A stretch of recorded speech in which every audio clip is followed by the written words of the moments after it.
지난 시간에도 제가 은사로서의 믿음이라는 그런 주제로 말씀을 전해드린 적이 있습니다. 은사 이야기를 조금 더 펼쳐갈까 싶습니다.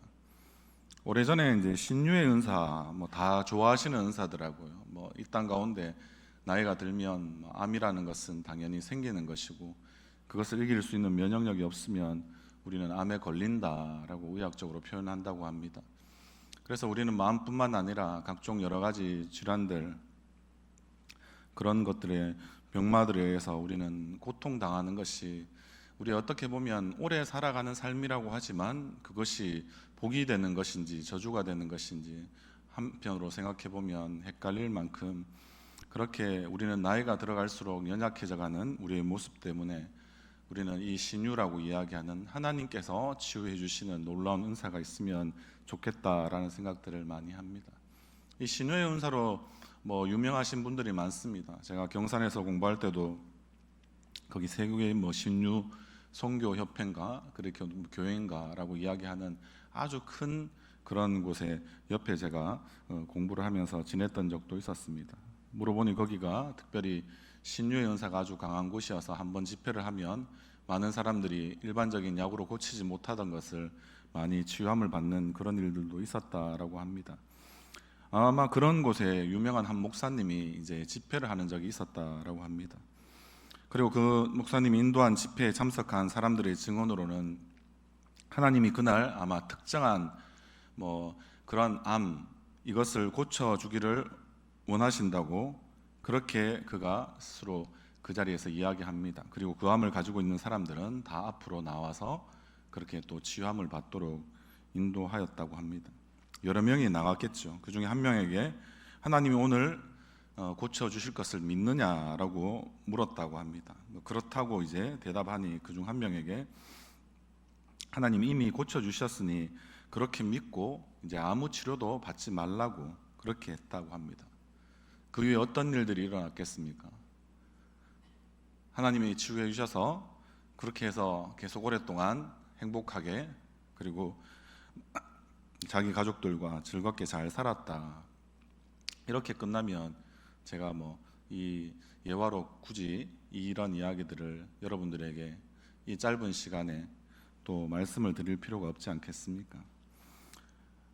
안타깝게도 약도 이렇게 먹지 않고 치료도 받지 않으니까 결국에는 그분은 얼마 지나지 않아서 결국에는 하나님의 품에 안겼다라고 그렇게 이야기를 들었습니다. 결국 돌아가신 거죠. 여러분들 이러한 일들을 한번 두고 우리가 곰곰이 생각해 보면 좋겠습니다. 약을 먹으면 믿음이 없는 것이니까 하나님을 믿는 믿음으로 약을 끊으라라고. 그래서 병은 하나님의 능력으로 고치는 것이지 약으로 고치는 것이 아니다라는 말을 여러분들은 어떻게 생각하십니까? 앞에 목사님이 이야기했던 대로 그냥 그렇게 약도 먹지 않고 그렇게 기도하면서 때로는 좀 심한 경우에는 금식도 하면서 그렇게 병마와 싸울 수 있는 몸에 힘은 전혀 남아있지 않는 상태에서 일명 신력이라고 이야기하는 하나님의 놀라운 능력으로 그가 고침받기를 원했다라는 그 마음이야말로 참으로 하나님께서 보실 때도 귀한 마음 아니겠습니까? 굳이 또 이야기하자면 귀한 믿음 아니겠습니까? 그렇게 볼 수도 있지만 여러분들, 이것이 그냥 단순히 말도 안 되는 이야기다라고 제가 말씀드리고 싶어서 이야기를 지금 꺼내고 있는 것은 아닙니다. 물론 이 이야기가 말도 안 된다라고 생각하는 것은 현대의학에 대한 아마 신학적인 입장 때문이라고 하면 저도 당연히 여기에는 동의할 수밖에 없습니다. 그럼 하나님이 병을 고치기 위해서 언제나 기적적인 방법을 사용하시는 것도 아니고, 그래서 신앙과 이성이라고 아니면 신앙과 현대의학이라고 하는 것이 늘 대치되어야 하는 것은 아니니까 그렇게 생각해 볼 수도 있지 않겠습니까? 그런데 이 말도 안 되는 이야기가 단순히 무모함 때문이라고 한다면 여러분들 어떠시겠습니까? 약을 먹으며 기도하는 것은 가능하지만 기도하기 위해서 약을 끊어야 한다라고 하면 그것은 여러분들이 상상할 수 없는 상당한 희생이 요구되는 믿음일 수 있다는 것입니다. 제가 여러분들에게 드리고 싶은 말씀은, 사람들에게는 무모함을 요구하는 믿음은 안전하지 않다라고 생각하는 경향이 있습니다. 그래서 좀 더 안전한 방법들을 찾아서, 좀 더 확실한 방법들을 찾아서 우리 나름대로 믿음을 사용하긴 하지만 그러나 믿음뿐만 아니라 우리가 지금 현실 세계에서 일어나는 우리 나름대로 이 삶을 살아가는 지혜를 우리는 또 사용하기를 원하는 그런 경향이 있습니다. 그렇게 생각하다 보면 이것은 결국엔 안타깝고 슬픈 일이 되고 많은 그런 결론이 지어질 때가 많습니다. 여러분들, 믿음에 대해서 우리는 생각할 때 믿음의 내용이나 본질을 생각하면 믿음은 당연히 이성과는 배치됩니다. 이성적인 사람은 절대 믿는 사람들이 많이 없지 않습니까? 그러나 우리는 또한 한편으로는 믿음을 이성으로 풀어낼 수는 있어야 합니다. 왜냐하면 하나님께서 말씀이라는 것을 통하여서 자신을 드러내시고 그 말씀이 무조건 어떤 신비나 비약적으로 어떤 논리 전개가 되어지는 그러한 하나님의 말씀은 아니기 때문에 우리는 충분히 하나님이 보여주시는 만큼 우리의 이성을 사용해서 우리는 하나님을 생각할 수 있고 또 하나님을 알아갈 수 있습니다. 그러나 우리의 이성이 분명히 멈춰지는 단계가 있다는 겁니다. 우리의 이성으로 다 이해할 수 없는 단계가 있다는 겁니다. 그때는 우리가 어떻게 해야 할까요? 그때야말로 진짜 우리의 믿음이 그 가운데 발동이 되어야 하는 것입니다. 그렇게 본다면 믿음과 이성은 당연히 이렇게 대결 구도를 가질 수밖에 없는 그런 지점이 있다는 겁니다. 그렇게 본다면 믿음이라는 것은 결국 한편으로는 극단적이고 무모한 것이다 라고 우리는 말할 수밖에 없습니다. 누가요? 우리 안에서 그렇게 이야기하는 것이 아니라 어떤 의미에서는 세상 사람들은 우리의 믿음을 평가할 때 저 사람들은 광신자다라고 하지 않습니까? 그들이 생각할 때 광신자가 맞죠. 우리가 미치지 않으면 마치 미치지 못하는 것처럼 우리의 믿음이 잘 사용된다면 그 사람들이 봤을 때는 제정신은 아니다라고 생각합니다. 그들이 생각하는 제정신이라는 것은 이성밖에는 그들에게 주어지지 않으니까요. 그래서 무모하지 않는 것은 오히려 더 어떻게 생각해야 합니까? 그것은 믿음이 아니다라고 생각해야 되고, 믿음이라는 것은 결국 언제나 무모하다고 우리는 생각해 볼 필요가 있다는 것입니다. 여러분들 한번 생각해 보십시오. 오직 예수 그리스도를 믿음으로 구원에 이른다라는 이 말이 우리는 좀 무모해 보이지 않고 당연한 성경의 진리인데, 당연한 말씀을 목사님께서 성경의 내용을 가지고 그렇게 말씀하시는 거 아니냐라고 우리는 생각합니다. 간단하고 아주 쉬워 보입니다. 그래서 원래 그렇게 믿어지는 것이 성령의 놀라운 은혜인데도 불구하고 우리는 그렇게 다 믿고 있으니까 그것에 대해서는 누구 하나 이상하게 삐딱하게 바라보지 않죠. 그런데 이것에 대해서 우리가 너무 간단해 보이고 쉬워 보이고 우리는 별로 무모하지 않게 우리는 그걸 받아들이고 있다는 것 자체가 한편으로 보면 우리는 복음에 대해서 너무나 가치 없게, 때로는 마치 우리가 일상적인 상품을 소비하듯이 그렇게 지금 우리는 믿음을 소비하고 있는 생각들이 있다는 것입니다. 하나 더 예를 들어보자면 예수님만이 나의 주님이십니다. 우리는 이렇게 고백 잘 하십니다. 맞죠? 아멘이십니까? 예, 그렇다면 그런 고백과 더불어서 나의 모든 소유를 가난한 사람에게 우리가 나눠주겠습니다 라는 고백은 과연 그러면 같은 고백입니까? 다른 고백입니까? 우리가 성경에 나오는 부자 청년 이야기와 예수님의 이야기를 우리가 다시 떠올려 보지 않더라도 여러분들 이것이 같은 것일까요? 다른 것일까요? 분명히 둘은 같은 고백은 아니죠. 여러분들 무조건 예수님을 믿는다고 여러분들의 모든 소유를 다 팔아서 그렇게 예수님께서 부자 청년에게 하신 이야기처럼 우리에게 요구하시지는 않습니다. 예수님이나 하나님, 우리가 믿는 그 삼위일체적 하나님은 여전히 우리에게 인격적이시기 때문에 그렇습니다. 그런데 중요한 것은 여러분들 이것이 각각 다른 고백이다 생각하더라도 여러분들이 여러분 자신의 인생을 바라보는 시각, 우리는 이것을 그냥 가치관이라고 보통 이야기하죠. 그리고 그 가치관에 따라서 우리의 삶의 행동이 하나씩 결정되어지고 우리의 행동이 결국에는 일어나게 되는 이런 것들과 비교를 한번 해보십시오. 여러분들의 가치관에 따라서 여러분들은 행동하고 결국에는 삶을 살아가는 것입니다. 그렇게 볼 때 예수님이 나의 주인이십니다 라는 말과 그러면 예수님이 나의 주인이시니까 나의 모든 소유를 가난한 사람에게 결국엔 나눠주는 것은 다른 고백입니까? 그렇게 보면 다른 고백이 될 수가 없습니다.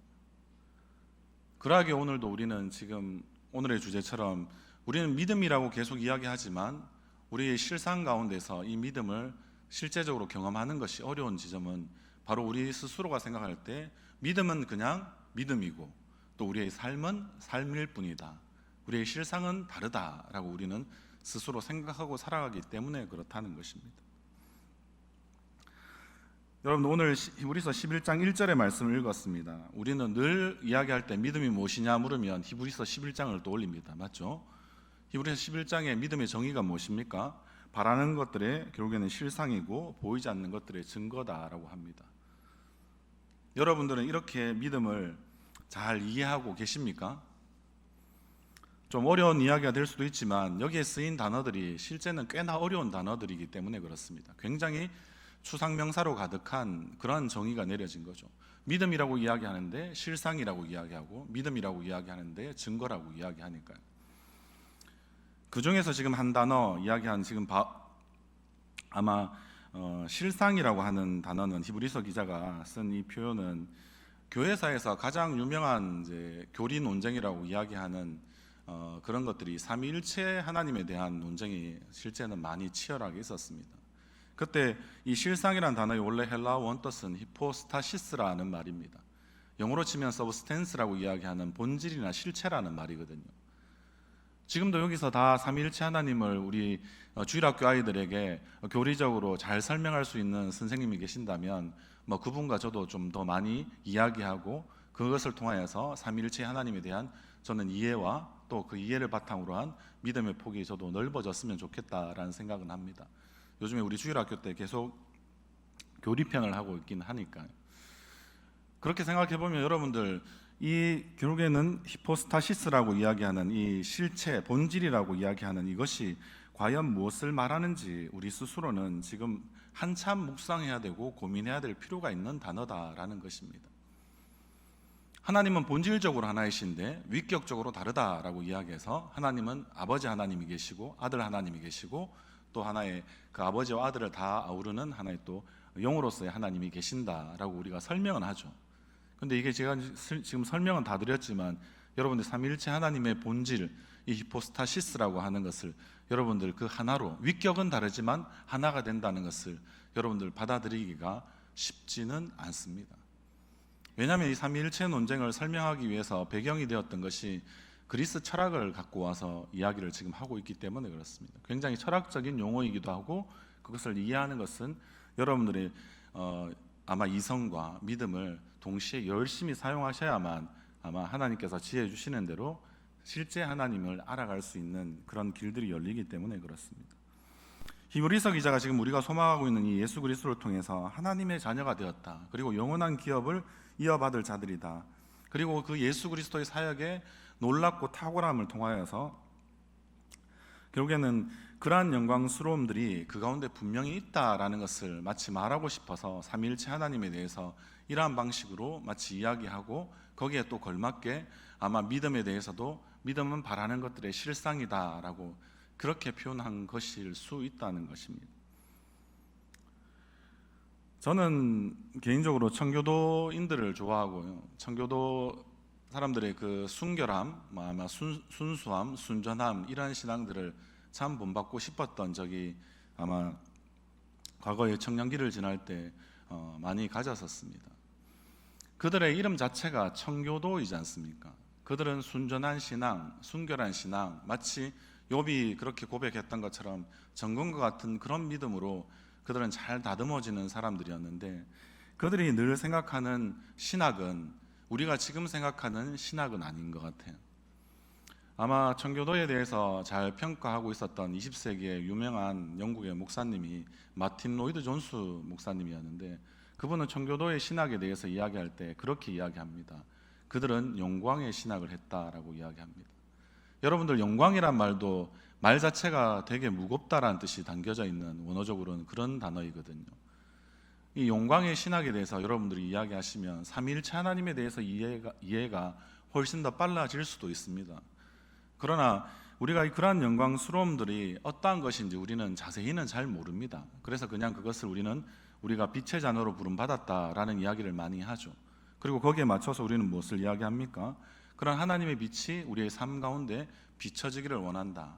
어떤 의미에서는 영광스러움이 우리의 삶에 나타나야 한다라고 이렇게 이야기할 수도 있다는 것입니다.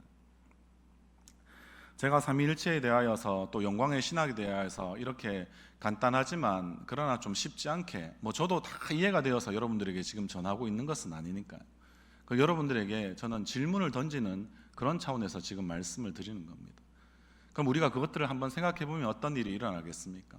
실상이 과연 무엇인지, 하나님의 영광이 무엇인지, 그리고 주 예수 그리스도의 사역의 탁월함들이 여러분들 어떤 것인지, 이런 것들을 쭉 이야기하면 교리는 너무 어려워, 도저히 이해할 수 없는 말들만 잔뜩 기록되어져 있어서 나는 하나님의 속성, 하나님의 하나님 되심을 이해하는 것을 포기하고 싶어, 이렇게 이야기하는 친구들이 실제는 많이 있습니다. 그런데 여러분들, 우리가 결국에는 이것을 이야기할 때 중요한 것은 우리가 무엇을 지금 바라보고 있다는 것에 대한 인정이 단순히 저는 교리적인 믿음이다 라고 그렇게 만약에 이야기할 수 있다면, 그러나 그런 아까 말씀드린 본질에 대해서, 실상에 대해서, 삼위일체 하나님에 대해서, 그리고 그리스도의 사역의 탁월함에 대해서, 그리고 영광에 대해서 우리가 이런 이야기들을 지금 쭉 나열했지 않습니까? 그런 것들을 우리가 교리적으로만 그렇게 우리가 믿고 있다라고 이야기한다면, 그것에 또 한편에 있는 것이 굉장히 중요한 것은, 그 바라는 것을 우리는 실제는 확신하며 사는 삶이 실제는 또한 믿음이다라고 우리는 받아들일 수 있어야 한다는 것입니다. 여러분들의 삶 가운데 쉽게 말해서 하나님의 영광이 나타나야 하고요, 하나님의 그 정결하고 깨끗한 그런 어떤 마음들이 여러분들의 삶 가운데 그 마음이 드러나야 하는 것입니다. 그래서 실제는 아까 말씀드렸던 이 실상이라고 하는 말, 바라는 것들의 실상이라고 하는 것은 결국에는 본질과 실체라는 뜻뿐만 아니라 우리가 너무나 잘 익숙하게 알고 있는 구원의 확신이라고 할 때 확신이라는 뜻도 있다는 것이 우리는 여기서 중요한 지점이 된다는 것입니다. 우리가 무엇을 바라고 하나님에 대하여서 우리가 믿었는데, 그 바라봤던 하나님이 우리의 삶 가운데 어떤 일들을 분명히 행하시고 우리의 믿음을 통하여서 보여주실 때, 우리는 바로 그것을 또 하나의 삶에 대한 확신으로서 가지는 믿음이다라고 이야기할 수 있다는 것입니다. 많이 힘들어하시는 모습들이 있어서 넘어가도록 하겠습니다. 그런데 여러분들, 가장 간단하게는 여러분들 구원의 서정이라는 것이 우리가 있지 않습니까? 소명, 중생, 회심, 신앙, 칭의, 양자, 성화, 견인, 영화라고 이야기하는 구원의 9단계에 대해서 이야기할 때, 여러분들 칭의라는 것은 믿음으로 받는 것을 우리는 너무나 잘 알고 있습니다. 그런데 여러분들 꼭 놓치지 말아야 하는 것은, 우리가 성화의 단계로 들어갔을 때 성화와 견인과 영화로 들어가는 모든 그 단계, 끝이 영화지 않습니까? 영화는 영광스러워진다는 뜻입니다. 이것도 잘 모르시겠죠, 맞죠? 알 수가 없죠. 주님이 오시기를 바랍니다. 저도 성령님이 깨닫게 해주시기를 바라고. 그래도 교리적인 부분이니까 굳이 한 번 더 설명을 드리자면, 성화의 믿음이 따로 있다라고 보셔야 한다는 것입니다. 그래서 믿음은 칭의의 측면이 있고 성화의 측면이 있다라고 바라보는 것이 많은 성경학자들의 좀 공통되어지는 그런 부분들이 있다는 것입니다. 결국에는 하나님의 우리 관계를 시작할 때도 결국엔 믿음이 그 가운데서 작동되는 것입니다. 그런데 그 관계를 확인하는 것이 결국엔 성화의 작업들이거든요. 내가 하나님을 삶 가운데서 얼만큼 닮아가느냐라는 것을 우리가 생각할 때도 그 관계를 확인하는 것도 결국에는 믿음이라는 것입니다. 그게 굳이 다른 말로 하면 성화의 믿음이다라고 할 수 있는 것이죠. 지금 여러분들은 아마 칭의의 믿음보다는 성화의 믿음에 대해서 여러 가지 갈등과 고민과 이 번뇌가 많으시다라는 것을 늘 이야기해 보면 그런 부분에 대해서 늘 힘들어 하시더라고요. 그래서 우리가 늘 갈등하는 것이, 오랜 신앙생활을 해도 어떤 집사님들은 그런 말씀을 하시거든요. 내가 구원의 확신이 있는지 나는 잘 모르겠다라고 이야기하시거든요. 저는 그러면 뭐라고 대답해 드릴까요? 집사님이 확신하셔서 구원받을 것 같으면 구원 받지 못하는 사람이 아마 없을 것 같다고요. 결국에는 구원도 그 확신도 하나님께서 하시는 건데, 그런데 그럼에도 불구하고 우리가 믿음의 눈으로 우리 자신의 구원의 그런 발걸음들을 하나씩 잘 살펴보면, 우리가 칭의라고 이야기하는 의로워질 때도 우리는 믿음으로 시작하지만 우리의 끝마침에 해당하는 성화나 견인이나 영화의 단계로 마무리될 때까지, 그러니까 시작과 모든 끝이 주 예수 그리스도로 마무리되는 것처럼 우리도 믿음을 우리에게서 있는 것이 아니고 하나님으로부터 구원에 의해서 선물로 받은 것이니까 그것은 영원히 마치 성령이 우리 가운데 내주하셔서 우리의 구원받는 전 과정 가운데 섭리하고 역사하셔서 있는 것처럼 우리의 믿음도 그렇게 사용되어지게 하나님께서 만들어 놓으셨다는 거죠. 그래서 우리가 마지막 이 구원의 확신에 대해서 계속 흔들릴 때도 여전히 내가 이 믿음에 대해서 고민하고 이 믿음의 확신을 가져낼 수 있는 것, 쉽게 얘기하면 믿음과 삶이 이렇게 하나가 되어지는, 일치가 되어지는지를 우리는 늘 점검하는 것이 우리의 신앙생활의 가장 중요한 지점이 될 수 있다라고 지금 말씀을 드리는 것입니다. 그래서 우리 11장 6절의 말씀 한번 같이 읽어보도록 하겠습니다. 여러분들이 6절의 말씀 같이 읽겠습니다. 시작.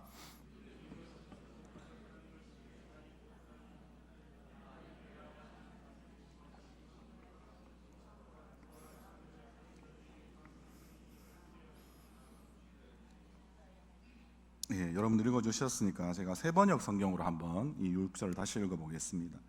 믿음이 없이는 하나님을 기쁘게 해드릴 수 없습니다. 하나님께 나아가는 사람은 하나님이 계시다는 것과 그리고 하나님은 자기를 찾는 사람들에게 상을 주시는 분이시라는 것을 믿어야 합니다 라고 되어 있습니다. 우리가 앞에 말씀드린 교리적 믿음이라는 것으로 생각해 보면 어떻습니까? 그냥 이것은 단순히 하나님의 존재와 하나님은 심판자이시다라는 사실에 대한 그냥 고백만 의미하는 것으로 받아들일 수도 있습니다. 그러나 그렇지 않죠. 하나님이 계시다는 것과 하나님이 상 주시는 분이시라는 사실을 인정해서 고백하면 단순히 그것으로 끝난다라는 뜻이 아니거든요. 우리가 하나님께서 계신다라고 다 우리가 고백한다면 하나님은 반드시 우리의 삶 가운데 관여하셔서 우리가 어떠한 삶으로 이 구원의 여정을 잘 살아가고 있는지를 끝까지 때로는 분명하게 지켜보고 계신다는 것이고 거기에 걸맞는 대우를 해주시겠다라고 하시는 약속의 말씀이거든요. 그럼 여러분들 어떻습니까? 일반적으로 그냥 하나님이 계시다라는 말과 하나님이 자기를 찾는 자들에게 상을 주시는 분이시다라는 말은 분명히 달라지는 것이죠. 그러면 하나님이 계셔서 상을 주시는 분이라고 믿는다면 우리 진짜 어떻게 살아야 되겠습니까? 결국에는 이게 다시 한 번 더 우리는 믿음과 삶의 문제로 귀결될 수밖에 없습니다. 히브리서에서 가장 많이 볼 수 있는 단어가 무엇이겠습니까? 아예 이름도 우리가 믿음장이라고 이야기하는 것처럼 결국에는 오늘 히브리서 11장이 믿음장이라고 할 때도 마찬가지로 믿음으로라는 말이 가장 많이 나오는 단어입니다. 믿음의 선조들이 어떻게 믿음으로 살았는가 여러분들 한번 간단하게 생각해 보시면 어떻습니까? 노아에 대한 이야기 나올 때 120년간 비가 올 전혀 징조나 기미가 보이지 않는데 계속 산 위에서 배를 짓고 있는 미치광이 노아, 사람들은 다 조롱하고 비난하고 핍박하는데도 끝까지 방주를 만들었고 그는 생명의 구원을 이루었던 사람입니다. 자기만 구원받은 자가 아니라 자기의 온 가족이 결국에는 믿음으로 구원받게 된 사람이죠. 아브라함은 또 어떻습니까? 그냥 우상 제물이나 우상이나 또 이렇게 그런 것들을 만들다가 결국에는 갈 바를 알지 못하는데 자기가 처음 만났던 신적인 존재인 여호와 하나님을 만나고 그분이 가라고 하셔서 알지 못하는 길을 그냥 가버린 사람, 그도 정상은 아니죠. 그리고 나중에는 어떻습니까? 고향만 떠났을 뿐만 아니라 자신의 하나밖에 없는 외아들 이삭도 제물을 드리기를 주저하지 않았던, 그것으로 아브라함의 믿음은 정점을 찍지 않습니까? 믿음으로 이삭과 야곱은 요셉에게 축복했고 믿음으로 요셉은 어떻습니까? 애굽에서 국무총리도 되었지만 그러나 그보다 중요한 것은 너희들은 반드시 나중에 400년 뒤에 결국엔 이 애굽 땅에서 떠날 것인데 그때 나의 뼈를 반드시 고향으로 돌아가는 그때 가지고 가라라고 부탁하고 그는 그렇게 죽은 사람이었습니다. 우리가 잘 아는 모세도 어떻습니까? 그는 바로의 공주의 아들이다, 정확하게는 바로의 아들이다 칭함을 그는 거절하고 도리어 하나님의 백성과 함께 고난받기를 더 좋아했었습니다. 우리가 그런 부분들을 보면 여러분들 여기서 소개한 믿음은 보이는 것입니까? 보이지 않는 것입니까? 다른 말로 하면 우리가 바라는 것들, 보이지 않는 것들을 보이고 보는 것이 아닌가 우리는 또 물어볼 수 있지 않습니까? 믿음의 선조들이 모두 무엇을 믿었는지 여러분들은 혹시 한마디로 정의할 수 있으시겠습니까? 그러면 그들은 약속을 바라봤습니다. 결국에 하나님이 심판하실 약속 노아, 하나님이 결국에는 너를 통해서 열방을 복주시겠다고 하신 약속 아브라함, 모세는 또 어떻습니까?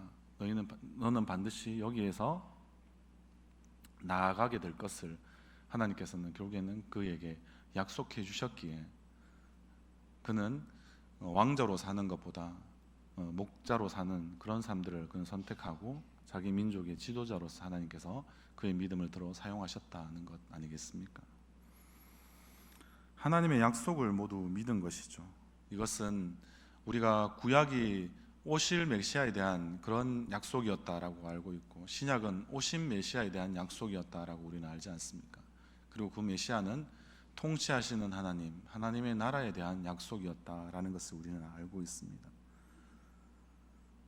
한마디로 말씀드리면 우리가 바라고 소망하던 것의 실상과 증거는 결국에는 무엇입니까?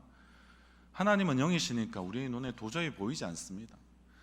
지난 시간에도 제가 말씀드린 것처럼 우리의 믿음은 때로는 사랑으로 표현될 수밖에 없고 사랑으로 역사하는 것이다 라고 말씀드린 것은, 여러분들 믿음보다는 훨씬 더 사랑이 추상명사의 어떤 무게로 칠 때는 사랑이 훨씬 더 구체적이고 실제적인 경우가 훨씬 많기 때문에 그렇습니다. 나는 믿는데 내가 사랑하지 않고 있다라고 이야기하면 나의 믿음을 우리는 증명할 길이 없는 것입니다. 마치 이와 같은 것처럼 실제는 하나님이 사랑이시다라고 이야기해놓고 예수 그리스도가 이 땅 가운데 오지 않았으면 우리는 하나님을 믿을 수 없습니다. 왜냐하면 하나님은 보이지 않는 분이시니까. 보이는 사랑으로 오신 예수 그리스도가 어떻게 되는 것입니까? 우리가 아버지 하나님을 믿을 수 있는 그 길을 열어주신 것이죠. 우리가 이것을 분명히 받아들일 수 있다면, 여러분들 우리 히브리서 11장 40절의 말씀도 한 장만 한두 장 넘기시면 보일 것 같은데요, 40절의 말씀도 한번 같이 읽어보겠습니다. 11장의 제일 마지막 말씀인데요, 시작. 이는 하나님이 우리를 위하여 더 좋은 것을 예비하셨은즉 우리가 아니면 그들로 온전함을 이루지 못하게 하려 하심이라. 아멘. 결국엔 예수 그리스도가 이 땅 가운데 오심으로써 우리는 온전해질 수 있는 길이 열렸다라고 지금 말씀은 우리에게 지금 도전해주고 있는 것입니다.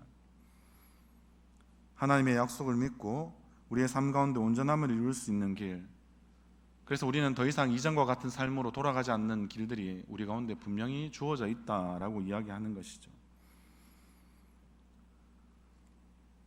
우리의 믿음의 실상과 증거가 되는 예수 그리스도께서 어떻게 하셨습니까? 예수 그리스도는 모든 제사를 완성하셨죠. 영원히 단번에 드려진 그 제사장으로서 자신이 제물되어 드린 그 모든 것을 통해서 우리의 죄의 문제가 한 번에 다 해결되지 않았습니까? 그리고 그분은 임마누엘의 하나님으로 오셔서 우리와 어떻게 되십니까? 우리에게 온전한 성소가 되어주신 분이십니다. 우리가 그것을 분명히 안다면 이제 메시아를 기다리며 고난의 길이지만 우리가 담대히 걸어갔던 것이 우리의 믿음의 선조들이라면 우리는 그러면 어떻게 이 믿음으로 살아야 되겠습니까? 결국에는 우리는 그리스도를 바라보아야 합니다. 12장 2절 말씀에 이렇게 되어 있죠. 우리 12장 2절의 말씀도 한번 같이 읽겠습니다. 믿음의 주요 또 온전하게 하시는 이인 예수를 바라보자. 그는 그 앞에 있는 기쁨을 위하여 십자가를 참으사 부끄러움을 개의치 아니하시더니 하나님 보좌 우편에 앉으셨느니라. 아멘. 그래서 예수님을 바라볼 때 우리는 어떻게 합니까? 예수님이 우리 안에 또한 살아계심을 우리는 믿습니다. 성령의 내주하심이 그것을 우리에게 믿음 가운데 증거해주고 있지 않습니까? 그럴 때 우리는 어떻게 살아갑니까? 담대하게 살아갈 수 있는 것입니다.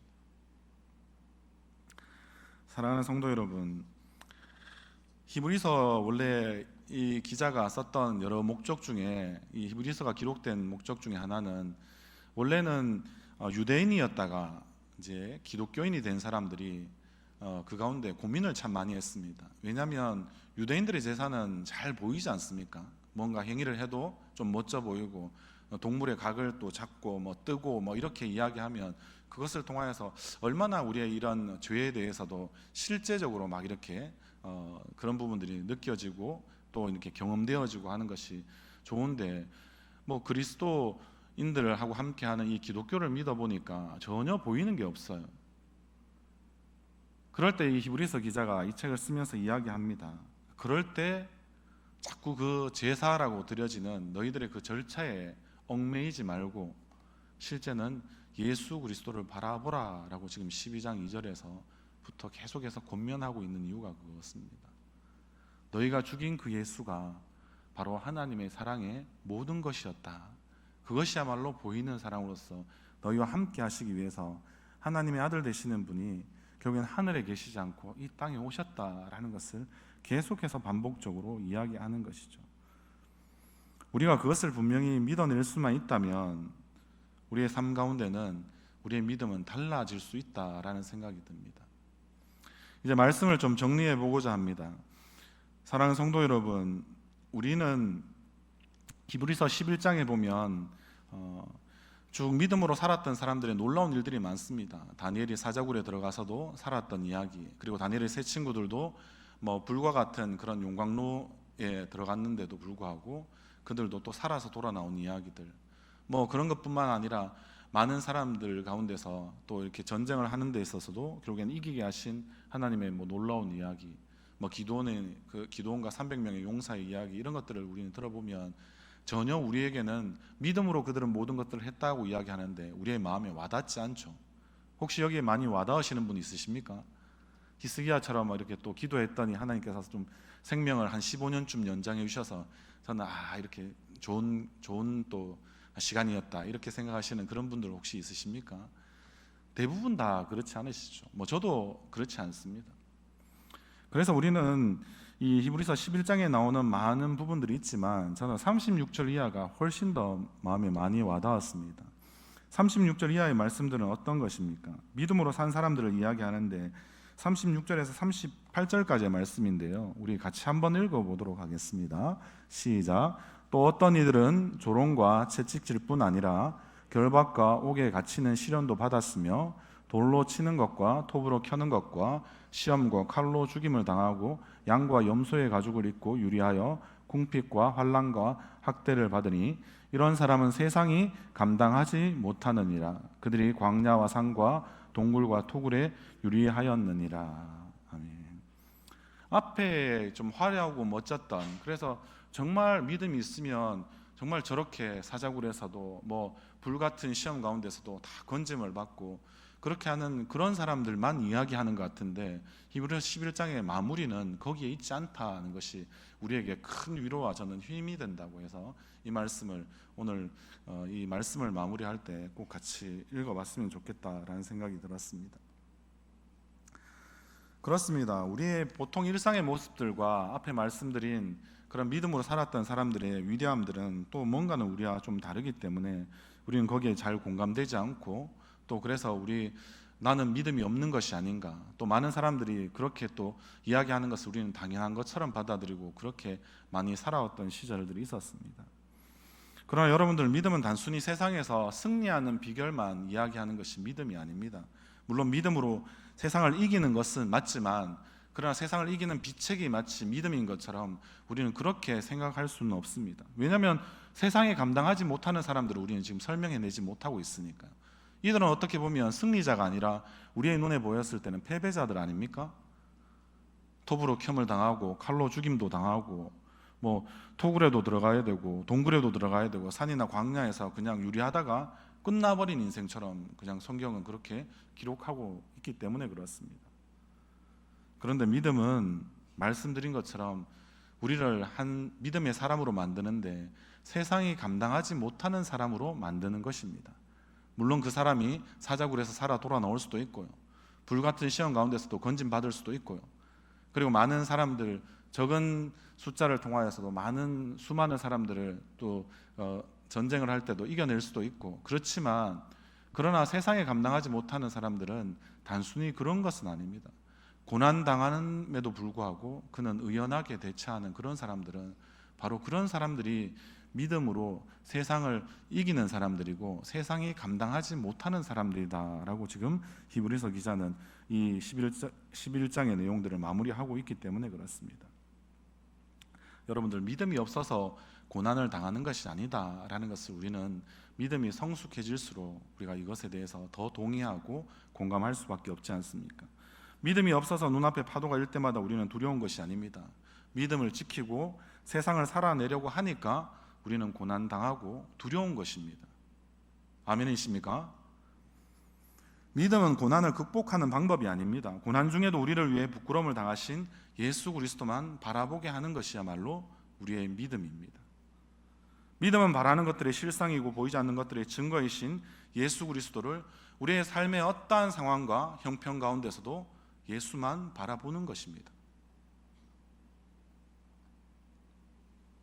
우리가 그것이 분명하다면 그리스도를 바라보는 것, 그것만이 우리의 믿음이다라는 것을 우리는 더 분명히 우리 가운데 마음에 새길 수 있기를 바랍니다. 그렇게 될 때 우리는 예수님을 바라볼 때 하나님이 우리 가운데 실제하시고 함께 하시는 임마누엘의 하나님으로 우리는 그 예수 그리스도를 고백할 수 있게 되는 것입니다. 그래서 우리는 우리가 바라는 것들의 그러한 모든 실상은 어떠한 상황에서도 변하지 않고 결국엔 우리와 함께 하시는 하나님의 사랑의 확증이 되시는 그 예수 그리스도밖에는 없다라는 것을 우리는 붙드는 것입니다. 여러분들, 우리는 예수 그리스도를 통해서 바라는 것들의 실상을 소유한 자들입니다. 그리고 보이지 않는 것들의 증거를 우리는 어떻게 했습니까? 보았습니다. 그러하기에 우리는 지금도 여전히 나는 죽고 예수로 살아간다고 고백하는 갈라디아서 2장 20절의 말씀이 우리의 고백이 될 수밖에 없습니다. 그럴 때 우리는 어떠한 일이 일어납니까? 예수 그리스도와의 우리의 믿음을 통한 놀라운 연합이 일어나는 것입니다. 그러면 이제는 우리는 우리의 믿음으로 실제는 살지 않고 예수 그리스도의 그 생명과 그것으로 우리는 날마다 살아가게 되는 것입니다. 그리고 그 가운데 우리는 어떻게 합니까? 결국에는 예수 그리스도와 날마다 함께하게 되고요, 날마다 그분과 동행하게 되고요, 그리고 모든 일을 행할 때 그분과 동력할 수 있는 우리는 영광스러운 그런 동참하는 사건들이 우리 가운데 날마다 일어나는 것입니다. 그래서 우리는 수고하고 무거운 짐진 자들이지만 늘 주님과 함께하기 때문에 그분에게 우리의 짐을 늘 마음껏 맡겨 드릴 수 있는 것입니다. 그럴 때 우리 가운데 무엇이 생길까요?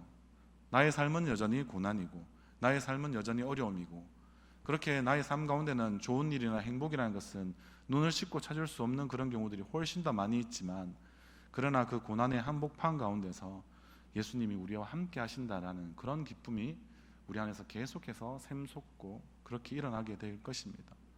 그럴 때 우리는 이 믿음의 하나하나의 그 나아감들, 진보들을 우리는 멈추지 않고 계속해서 예수님께 더 가까이 나아갈 수 있고, 그리고 그것을 통하여서 주님과의 그 동행의 기쁨과 즐거움이 어떤 것인가를 우리는 더 다시 한 번 더 확인할 수 있고 감사히 할 수 있는 그런 삶들이 우리 가운데 있게 될 것입니다.